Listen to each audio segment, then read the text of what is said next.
Nashukuru Mungu sana. Je remercie grandement le Seigneur Kwa neema kubwa tumepata leo. pour la grâce spéciale que nous avons eue aujourd'hui. Kushiriki baraka hizi zote ambazo aliandaa leo. De faire partie de la bénédiction qu'il a préparée aujourd'hui. Na tunashukuru mchungaji wa kanisa Nous remercions le pasteur de l'église pamoja na watumishi wote walioko hapa avec toute l'équipe de serviteurs kwa kutukaribisha ambako wametukaribisha. de nous avoir accueillis en ces lieux. Na najua kwa yote ambayo yamekwisha kupita, Et nous reconnaissons que pour tout ce qui est passé, umekwisha kupokea sehemu kutoka Mungu. tu as déjà reçu ta part de la part du Seigneur. Maana hayo ndiyo mapenzi ya Mungu kwa leo. Car c'est ça la volonté de Dieu pour aujourd'hui. Ninazungumza Swahili Je parle en Swahili. lakini sina uzoefu kuhubiri katika Kiswahili. Et puis je n'ai pas de limite après à prêcher en français. C'est pas mon habitude. Sina uzoefu kuhubiri katika Kiswahili. C'est pas mon habitude. Je n'ai pas l'habitude de prêcher en Swahili. Kwa hiyo nitaweza kuhubiri kwa Kifaransa. Raison pour laquelle je vais prêcher en français. Amen. Amen. Sema nami Bwana, sema na roho yangu. Sema nami Bwana, sema nitasikia. Amen. Sema nami Bwana, sema na roho yangu. Sema nami Bwana, sema nitasikia. Ulisema na manabii, ukasema na mitume. Sema nami Bwana, sema nitasikia. Amen. Sema nami Bwana, sema na roho yangu. Sema nami Bwana, sema nitasikia. Sans plus tarder, nous allons ouvrir nos Bibles Pasipo kuchelewa tunafungua Biblia zetu dans les livres de Habakkuk, ndani ya kitabu cha Habakkuk, le deuxième chapitre. sura yake ya pili.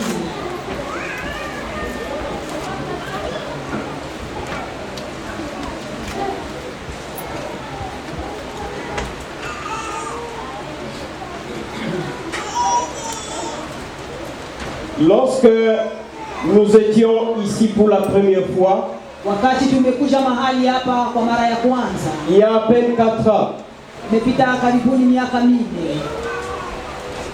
un même message a été donné en ce lieu. Na ujumbe ukapewa kwangu mahali hapa. Et lorsque j'ai demandé à l'Éternel, Alafu wakati nilikuwa kimsibu Bwana wa milele, nous allons à Ottawa. alafu tunaenda Ottawa.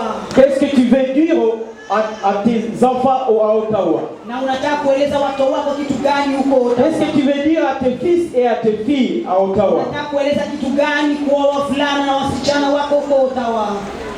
Et l'Esprit m'a rappelé ce message qui avait été dit ici. Alafu Roho akanikumbusha ujumbe huu. Habakkuk, le deuxième chapitre. Habakkuk sura yake ya pili. Nous n'allons pas lire tout. Hatutasoma yote. Le deuxième chapitre d'Habakkuk, Sura ya pili ya Habakkuk. du premier verset Toka mshairi wa kwanza au 4e. hadi mshairi wa 4. J'étais à mon poste Na nilikuwa mahali pangu. et je me tenais sur la tour. Nilikuwa kwenye zamu yangu. Je veillais Nikikesha. pour voir ce que l'Éternel me dirait. Nikaone Bwana atanieleza nini. Et ce que je répliquerai après ma plainte. Na yale nitajibu katika kulalamika kwangu. L'Éternel m'adressa la parole et il dit, Bwana akanieleza neno akisema, écris la prophétie, andika unabii grave-la sur des tables, na ukaandike kwenye mawe afin qu'on la lise couramment. ili kwamba yakasomeke wakati wowote. Car c'est une prophétie dont le temps est déjà fixé. Sababu ni unabii ambao umewekwa muda Elle marche vers son terme na inatembea katikati kutimilika kwake, et elle ne mentira pas. wala hayatadanganya. Si elle tarde, Na ikigawia, attends-la, wewe asubiri, car elle s'accomplira. sababu yatatimilika, Elle s'accomplira certainement. hakika yatatimilika. Voici son âme s'est enflée Angalia nafsi yake yamebabaika. Elle n'est pas droite en lui. Na hakuna haki ndani yake. Mais le juste vivra par sa foi. Amen. Lakini mwenye haki na ataishi kwa imani. Amen. Amen. Amen. J'introduis par ces messages Naingilia kwa ujumbe huu parce que il a été souligné sababu imepigwa kistari dans mon cœur. ndani ya moyo wangu. Habakkuk, lorsqu'il a écrit ceci, Wakati Habakuka anaandika haya, il avait fait des plaintes envers l'Éternel. yeye alikuwa amelalamika mbele za Bwana. Il avait fait des lamentations envers l'Éternel Alikuwa amemnungunikia Bwana au sujet de la situation qui venait vers Israël. ajili ya hali ambayo ilitendea katika Israeli. Et il s'attendait à écouter ce que l'Éternel lui dirait. Na yeye alikuwa akisubiri ataambiwa nini toka Bwana. Et pour bien entendre ce que l'Éternel lui dirait, Na yeye kwamba akasikia vizuri yale ambayo Bwana atanena. il a pris la position d'une sentinelle. Yeye akachukua uamuzi Et il s'est mis sur la tour na yeye akasimama kwenye ukuta pour entendre ce que l'Éternel répliquerait à sa plainte. ili kwamba akasikie Bwana atazungumza nini katika kilio chake. Et voici ce que l'Éternel lui a dit. Na angalia aliyoyanena Bwana. Je souligne Naweka muhuri le 3e verset. na pia mstari juu ya mstari wa 3. Car c'est une prophétie dont l'état est déjà fixé. Sababu ni unabii ambao umewekwa muda. Elle marche vers son terme. Na inatembea hadi kutimilika kwake. Et elle ne mentira pas. Wala hayatadanganya. Et si elle tarde, Na hayakigawi. attends-la. Alafu yasubiri. Car elle s'accomplira certainement. Sababu yatatimilika hakika. Ce que l'Éternel t'a promis, Yale ambayo umeahidiwa na Bwana, il accomplira. hakika Bwana atatimiza. Amen. Amen. Ce que l'Éternel t'a promis s'accomplira. Yale ambayo Bwana ameahidi atatimiza. Et depuis que nous avons été ici, Na toka tumekuwa mahali hapa, est-il que tu avais des lamentations? je, wewe ulikuwa na manunguniko? Et si tu as remarqué que l'Éternel a répondu, Na kama umegundua ya kwamba hakika Bwana yeye amejibu, sache que les plaintes d'aujourd'hui, uelewe ya kwamba manunguniko ya leo l'Éternel répliquera aussi. Bwana atajibu tena. Amen. Amen. Alors mon message d'aujourd'hui Alafu ujumbe wangu wa leo concerne: iko ajili, lève-toi, simama, monte panda et bâtis la maison de l'Éternel. na ukayajenge nyumba ya Bwana. Amen. Amen. Lève-toi, Simama, monte inuka et bâtis la maison de na l'Éternel. ujenge nyumba ya Mungu. J'ai résisté de donner ce message. Nimeshakia sana kutoa ujumbe huu, Mais lakini lorsque je cherchais un autre, wakati nitafutisha ujumbe c'est comme si la Bible était fermée devant moi ni kama vile Biblia imefungwa mbele zangu, pour me confirmer que kanihakikisha ya kwamba c'est ce message ici ndio ujumbe huu que nous devrions partager ensemble. ambao shehe tupate kuyagawanya pamoja. Et nous trouvons ce message dans le livre d'Esdras, Ujumbe huko ndani ya kitabu cha Ezra, le premier chapitre. sura yake ya kwanza. Et nous allons lire le premier verset Tunasoma mshairi wa kwanza jusqu'au 4e. hadi mshairi wa 4. Et nous lisons au nom de Jésus-Christ. Tunasoma kwa jina la Yesu. La première année de Cyrus, roi de Perse, Mwaka wa kwanza Suero mfalme wa Persi, afin que s'accomplisse la parole de l'Éternel prononcée par la bouche de Jérémie, ili kwamba yakatimilike neno la Bwana lililonenea toka kinywa cha mtumishi wake Yeremia. l'Éternel réveilla l'esprit de Cyrus. Bwana akaamsha roho ya Cyrus, roi de Perse, Bwana akaamsha roho ya Cyrus mfalme wa Persi, qui fit faire de vive voix et par écrit cette publication dans tout son royaume. ambao ametangaza haya katika ufalme wake. Ainsi parle Cyrus, roi de Perse, Na anenaye Cyrus mfalme wa Persi, l'Éternel, le Dieu des cieux, mfalme Mungu aliye hai wa mbingu, m'a donné le royaume de la terre. amenipa ufalme wa ulimwenguni, Et il m'a commandé de lui bâtir une maison à Jérusalem, na akanishurutisha nikamjengee nyumba Yerusalema en Juda. katika Yuda. Qui d'entre vous est de son peuple? Basi nani katikati yenu aliye miongoni mwa watu wake? Que son Dieu soit avec lui. Mungu wake na awe pamoja naye. Et qu'il monte à Jérusalem en Juda Na akapanda Yerusalemu iliyo katika Yuda. et bâtisse la maison de l'Éternel, Na ajenge nyumba ya Bwana. le Dieu d'Israël. Mungu wa Israeli. C'est le Dieu qui est à Jérusalem. Yeye ni Mungu wa Yerusalemu.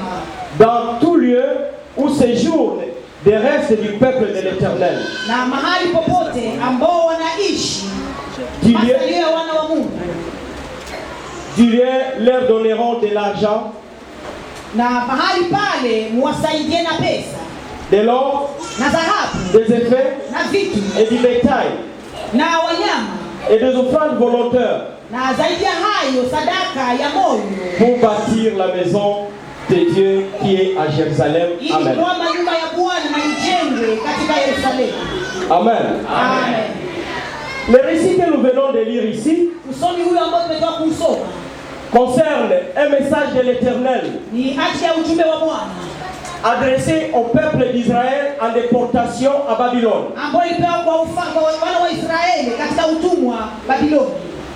Le peuple d'Israël a été déporté à Babylone Taifa ya Israeli imeenda utumwani huko Babiloni parce qu'il y a eu une guerre contre Israël sababu kumekuwa vita huko Israeli et on a déporté le peuple à Babylone na taifa imepelekwa uhamishoni dans l'empire perse. katika ufalme wa Persia. Dieu avait parlé par la bouche d'Ésaïe Na Bwana alinena toka kinywa cha Isaya qu'il devrait retourner lui bâtir la maison qui a été démolie. ya kwamba siku moja watarudi kumjengea nyumba iliyobomolewa. Et lorsque ce moment arriva, Wakati huo muda umefika, ce fut le roi ou bien l'empereur Cyrus na alikuwa ni mfalme Cyrus qui donna cet ordre ambao amepana hiyo shuti pour les Juifs qui étaient à Babylone kwa Wayuda ambao walikuwa huko Babiloni de retourner rebâtir les ruines à Jérusalem. wakarudi kuyajenga mabomoko ya Yerusalemu. Amen. Je vais parler de ce message en deux volets. Nataka kuzungumzia ujumbe huu katika pande mbili. Lève-toi, monte et bâtis la maison de l'Éternel. Alafu inuka, enda na ujenge nyumba ya Bwana. Concerne deux volets. Hiyo katika pande mbili. Le premier volet, Upande wa kwanza c'est le temple de Dieu ni hekalu la Bwana que nous sommes nous tous. ambao sisi tuko sote. Amen. La parole de Dieu nous dit ceci. Neno la Mungu linatueleza, Ne savez-vous pas je ninyi hamjui que vous êtes le temple de Dieu ya kwamba ni hekalu la Bwana et que l'Esprit Saint habite en vous na ya kwamba Roho wa Mungu anakaa et que ndani yenu, ce temple est saint na ya kwamba hiyo hekalu ni takatifu et c'est ce que vous êtes. na yale ambayo ndio nyinyi muko. Quiconque détruira le temple de Dieu, Yeyote atakayebomoa hekalu la Bwana je le détruirai aussi. alafu nami nitambomoa. Tu es le temple de l'Éternel, Wewe frère. ni hekalu la Bwana, Tu es le temple de l'Éternel, ma soeur. wewe ni hekalu la Bwana dada. Et ce temple doit être bâti et rebâti au quotidien. Na sharti hiyo hekalu ipate kujengwa siku hadi siku. Il y a beaucoup de choses qui peuvent oser Kuna mambo mengi ambayo anaweza yakajaribu de détruire ce temple de Dieu yakabomoe nyumba ya Bwana que tu es. ambao wewe uko. Satan peut utiliser plusieurs choses Shetani anaweza akatumia mambo mengi pour oser te détruire. ili akajaribu kubomoa wewe. Mais la parole de Dieu aujourd'hui Lakini neno la Mungu leo te rappelle inakukumbusha de te rendre compte ili kwamba ugundue qu'est-ce qui est en train d'être démoli en toi ni kitu gani ambacho kinabomolewa ndani yako, afin ili kwamba que tu te lèves, wapate kuinuka que tu montes ukapande et que tu rebâtisses ce qui est en train d'être détruit. na ukajenge yale ambayo yanaendelea kubomoka. Amen. Amen.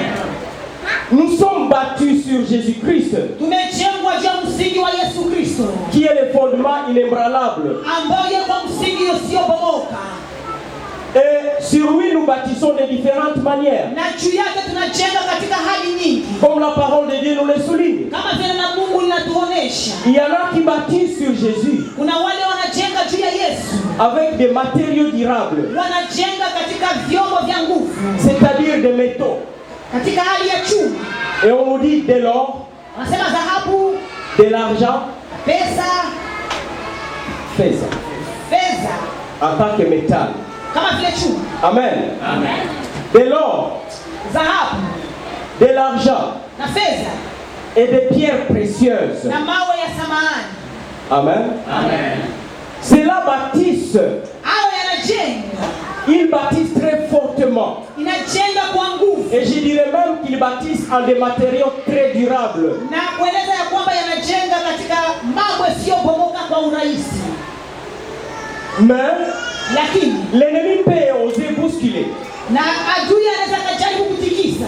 Pour essayer de te détruire. Ili kwamba kujaribu kubomoa wewe. Et lorsqu'il va oser de te détruire, wakati anajaribu kubomoa, regarde s'il y a des fissures qui commencent à se présenter. Chunguza kama kuna nusu ya mabomoko na njia inaanza kuonekana. Afin que tu rebâtisses. Ili kwamba ukajenge tena kwa upesi. Afin que tu rebâtisses encore fortement. Ili kwamba ukajenge upesi na kwa nguvu. Sur cette fondation qui est Jésus-Christ. Juu ya huyo msingi ambao ni Yesu Kristo. Il y a des destructeurs également qui peuvent se présenter pour essayer de te détruire. Kuna pia wale wana ujuzi ya kubomoa, wanaweza kuja na kujaribu kubomoa wewe. Ce sont les séducteurs. Ni wale washawishi. Les séducteurs. Wale washawishi. Qui vont oser de mettre les doutes en toi. Watajaribu kuingiza mashaka ndani yako. Que tu ne suis pas la bonne voie. Ya kwamba njia yako si njia iliyo halali. Que tu n'es pas la bonne place. Au kwa mahali kwenye kunafaa. Et si tu les écoutes, na watu wapatia sikio lako, tu vas commencer à être démoli. Hapo utaanza kubomoka. Et si tu les écoutes encore, na ukizidia kuwasikiliza tena, ils peuvent arriver à te démolir complètement. Wanaweza fikiria kubomoa kikamilifu. Mais lève-toi. Lakini sasa wewe inuka. Afin que tu vois. Ili kwamba uone ce qui commence à être démoli. Nini inaanza bomoka ndani yako? Le deuxième volet de mon message, upande wa pili wa ujumbe wangu, c'est la viabilité de l'œuvre de l'Éternel. Ni uhai wa kazi ya Mungu. La viabilité de l'œuvre de l'Éternel uhai wa kazi ya Mungu est tenue imeitwa par vous qui êtes bâtis sur Jésus-Christ. Uhai wa kazi ya Mungu unashikiliwa na wewe ambao umejenga juu ya Yesu Kristo.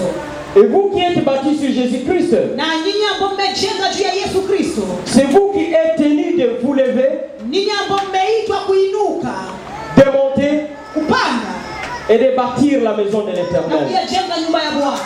La maison de l'Éternel dont je parle ici, nyumba ya Bwana ambayo nazungumzia mahali hapa, c'est l'œuvre de l'Éternel. ni kazi ya Bwana wa milele. Amen.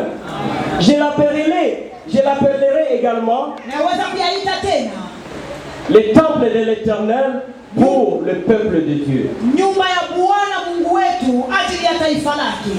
Le temple de l'Éternel pour le peuple de Dieu. nyumba ya Bwana wa milele ajili ya taifa lake. Qui est l'œuvre de l'Éternel?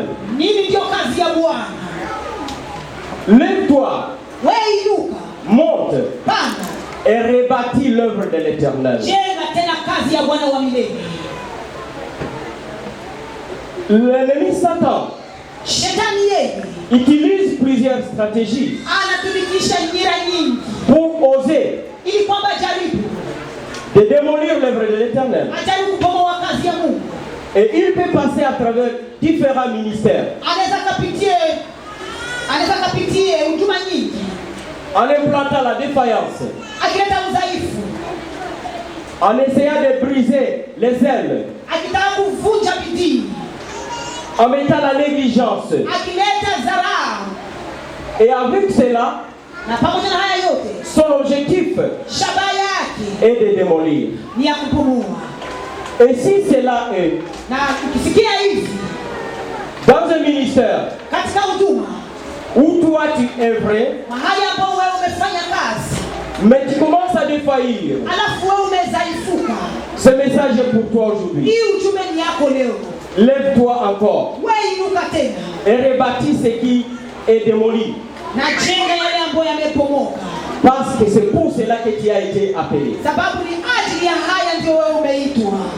Le quatrième verset que nous avons lu ici Na mshairi wa nne ambao tumeusoma nous démontre na tuonesha wazi de quelle manière le peuple d'Israël est arrivé à rebâtir la ville. namna gani taifa hili limefikia kuijenga mji.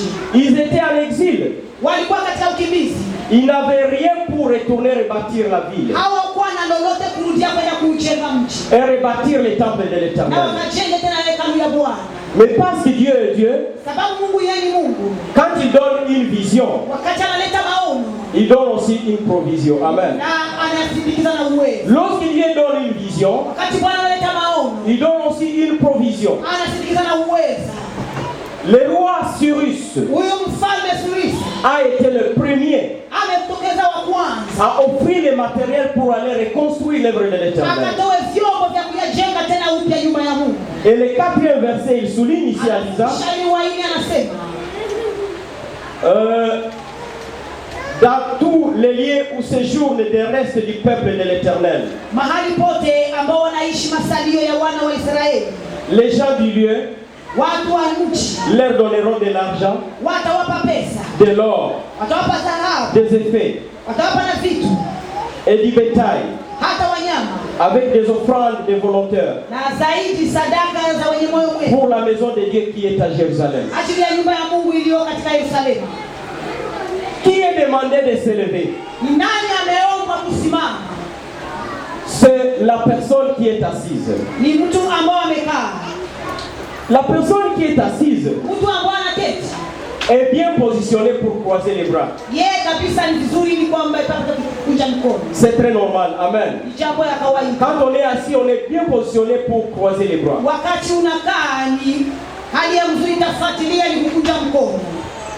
Et quand on croise les bras, Na wakati unakunja mkono, cela signifie que maana yake on ne pourrait pas les utiliser au même moment alafu hapo hautatumia hiyo mkono yako pour œuvrer.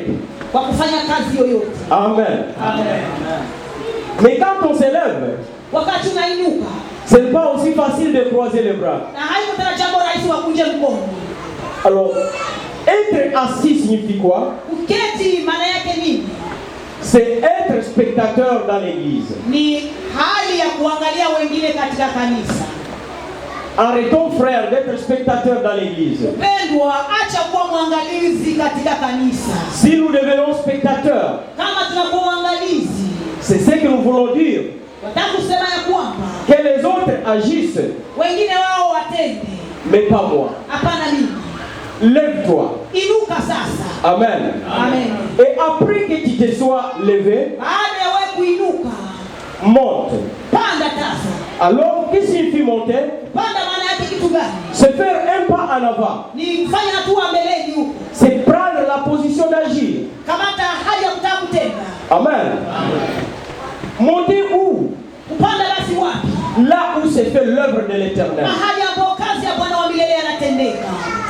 J'ai béni l'Éternel. Nambariki Bwana Mungu wetu. Lorsque j'ai écouté les pasteurs donner des annonces Wakati nasikia mchungaji akieleza matangazo dans différents ministères, katika utumwa katika department mbalimbali, il y a des activités de l'Éternel. kuna kazi za Bwana wa Il y milele. a la vie de l'œuvre de l'Éternel. Kuna uhai wa kazi ya Bwana wa milele. Mais est-il, frère et sœur, Je kaka dada, que toi tu ne prends plus part à cela? wewe haukuwa unashiriki hii mipango.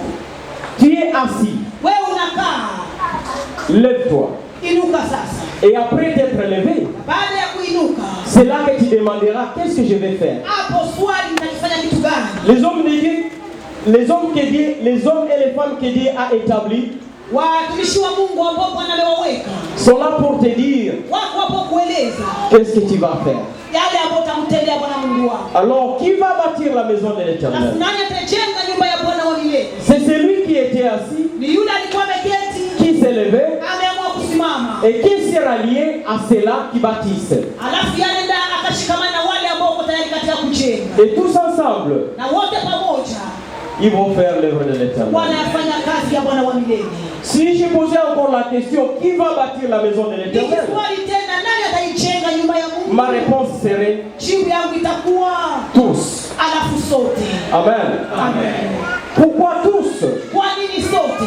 Le roi Cyrus ici Alafu mfalme Cyrus s'est adressé au peuple qui était à Babylone. yameenda na taifa ambalo lilikuwa huko Babiloni, Mais il a signifié akakamilisha que ce ne sont pas eux seuls qui agiraient, sio hao wenyewe ambao watatenda, mais aussi lakini tena ceux qui étaient restés en Israël, na wale ambao wamesalia huko Israeli, leurs voisins, majirani zao qui n'étaient pas même des Juifs. ambao hawakuwa hata Wayuda. devraient prendre part à l'œuvre. walihitajika washiriki pia kazi. Cela nous amène à comprendre Inatupeleka kuelewa ya kwamba que lorsque nous serons levés, wakati ambao sisi wenyewe tutasimama, l'Éternel va nous utiliser Bwana alafu anatutumia pour dire à nos amis, ili kwamba tueleze marafiki zetu, pour dire à nos frères, tukaeleze ndugu zetu, je me suis levé nimeinuka sasa et je suis en train de monter na niko napanda pour bâtir l'œuvre de l'Éternel. ili kwamba nikajenge kazi ya Bwana wa milele. Peux-tu prendre part à cela? Je, unaweza ukanishiriki pia? Et je vous confirme Na inakuhakikishia ya kwamba que le Dieu des cieux Mungu aliye juu mbinguni vous donnera cette capacité yeye atatupatia hiyo uwezo d'amener ceux-là qui sont à l'extérieur à prendre part à cela. ya kuleta wale ambao wako nje wakuje ndani na kushiriki, Parce que sababu vous serez une lumière takuwa kama vile nuru qui brille ambayo inaangaza dans les ténèbres. katika giza, Et ce que vous leur direz na yale ambayo mtayaeleza aura de la place dans leur entendement. itakuwa na nafasi katika usikilivu wao. Ce bref message, Ni ujumbe mfupi, je l'appellerai juste une exhortation. ningeliita kama vile maelekezo. L'Éternel sait Bwana yeye mwenyewe anajua, ce que vous avez à faire anajua yale ambayo amewaita kutenda et ce qu'il recommande. na yale ambayo anashurutisha. C'est cette recommandation qui a été donnée à Cyrus. Ni ile ambayo imepewa kwa mfalme Cyrus. Ne la prenons plus pour ce qui était déporté. Tusiichukue tena kwa wale ambao walikuwa uhamishoni, Prenons-la pour nous tous. tukaishike kama yetu sote, Nous tous qui avons été appelés sote ambao tumeitwa pour l'Éternel. ajili ya Bwana wa milele. Si tu pourrais te questionner, Kama unaweza ukajiswali wewe sasa, quelle est la position que j'ai aujourd'hui? alafu msimamo gani ulio nao leo? Est-ce que je suis assis? Je, mimi naketi? Est-ce que je me lève? Je, nasimama? Est-ce que je suis en train de monter Je, niko napanda pour bâtir l'œuvre de ili l'Éternel? kwamba nikaijenge nyumba ya Bwana? Et lorsque tu vas trouver les réponses, Wakati utajipatia jibu wewe mwenyewe, tu trouveras alafu taona que la bonne position kwamba hali nzuri n'est pas celle d'être assis. haiko ile ya kuketi. Amen. Amen. Observe dans ton cœur. Chunguza katika moyo wako, Comment est-ce que tu obéissais à l'Éternel? namna gani ulikuwa ukimtii Mungu mbeleni, Comment l'Éternel t'utilisait? namna gani Bwana alikutumia. Et c'est de la même manière Je, ni katika ile hali tena que tu le sers aujourd'hui. ambao unamtumikia ndani leo? Si tel est le cas, Kama hiyo ndiyo hali, adresse-toi à ceux-là qui sont assis. wewe waambie wale ambao wanakaa, Viens avec moi kuja pamoja na mimi et bâtissons l'œuvre de na l'Éternel. tuyajenge nyumba ya Bwana. Je vais finir par la parole de Dieu qui est dans Apocalypse. Nataka kumaliza na neno la Mungu ndani ya kitabu cha Ufunuo.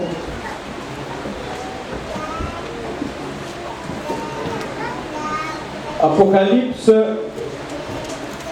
le 2e chapitre. Ufunuo sura yake ya pili,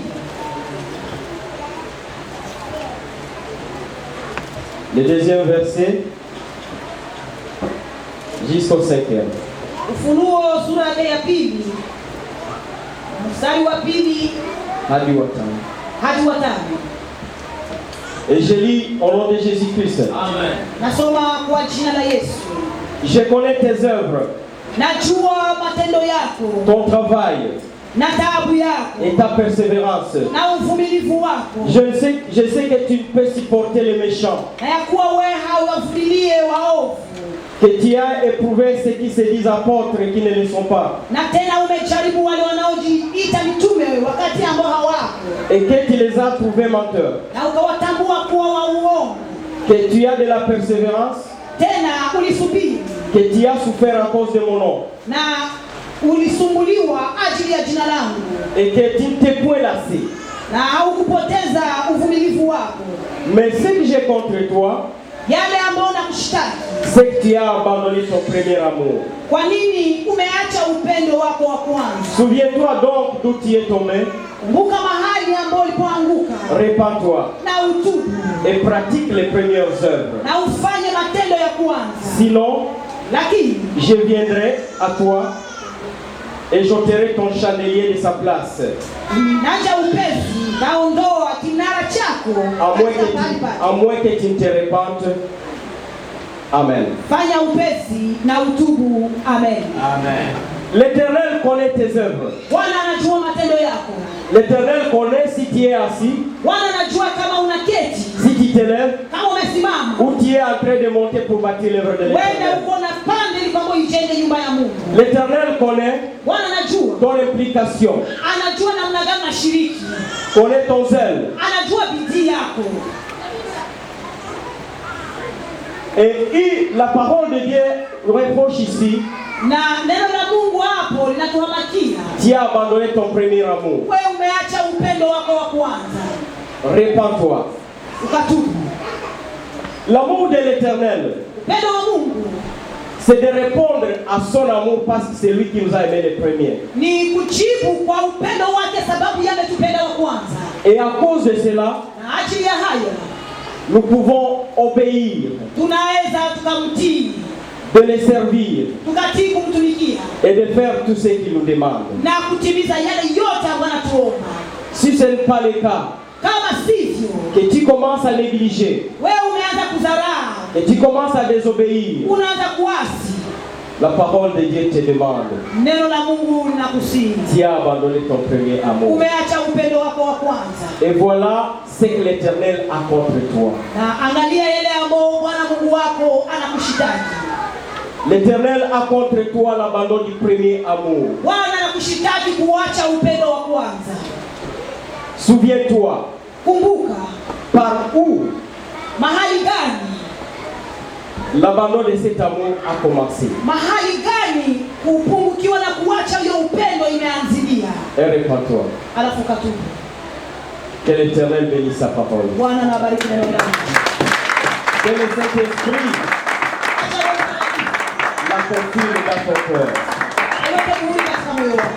Que le Saint-Esprit te donne le discernement Roho Mtakatifu akupatie upambanuzi de savoir la position que tu as ili kwamba ugundue mahali ambao uko kwa sasa dans l'œuvre de l'Éternel katika kazi ya Mungu, et ce que tu es pour le moment en tant que temple de l'Esprit de Dieu. na yale ambao wewe uko kwa sasa kama vile hekalu la Roho Mtakatifu.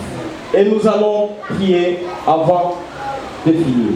Alafu tunaenda kuomba kabla ya kukamilisha ujumbe.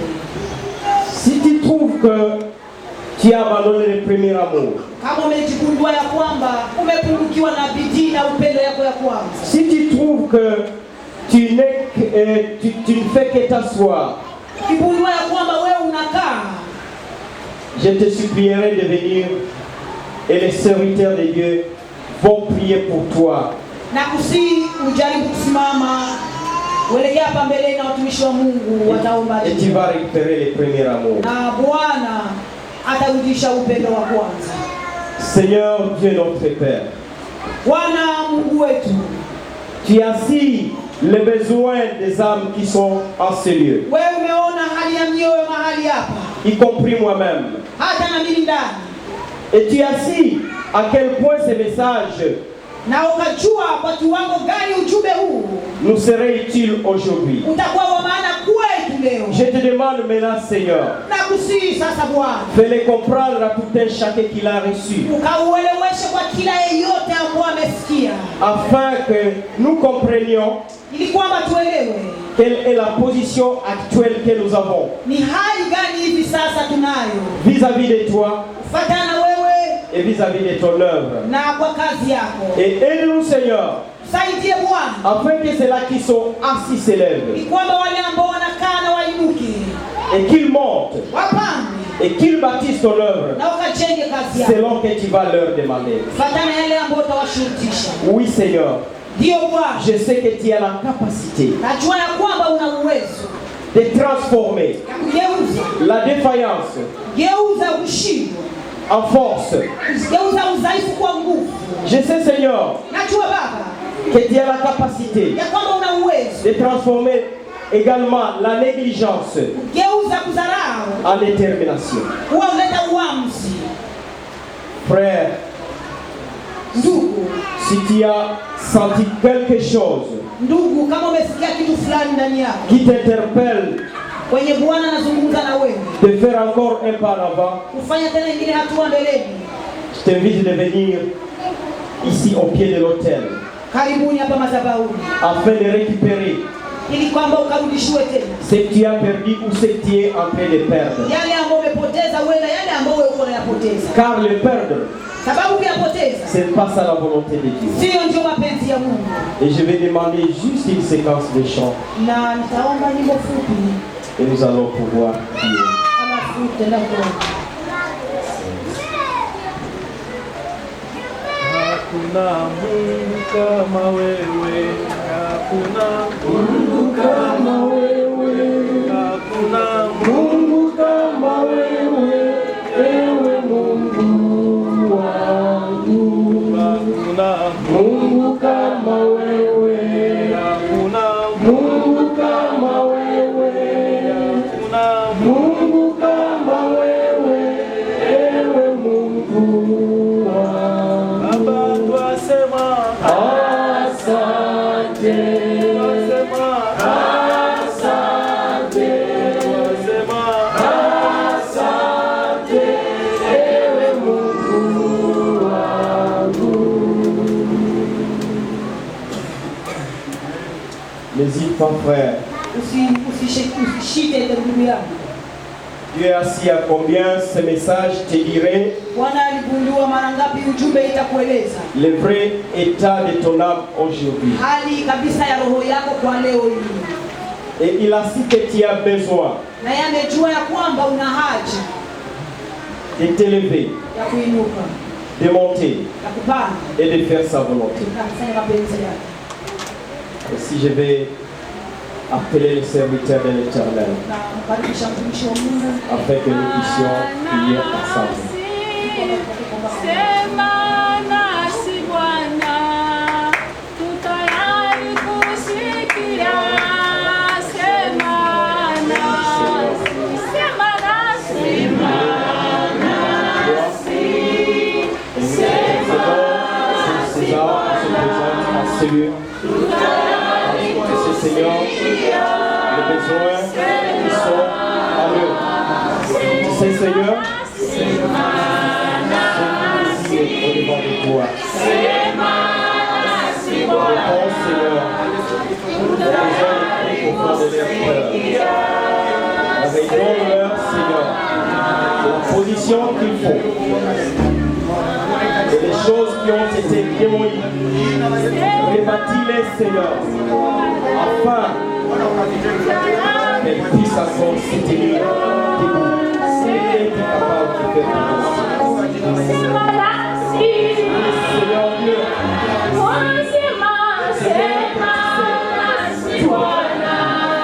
et rien n'est secret devant les dieux. Lorsque vous l'appelez chez les Seigneur, refais encore ton œuvre. Redonne encore ton premier amour afin qu'elle puisse devenir ferme et être capable de faire.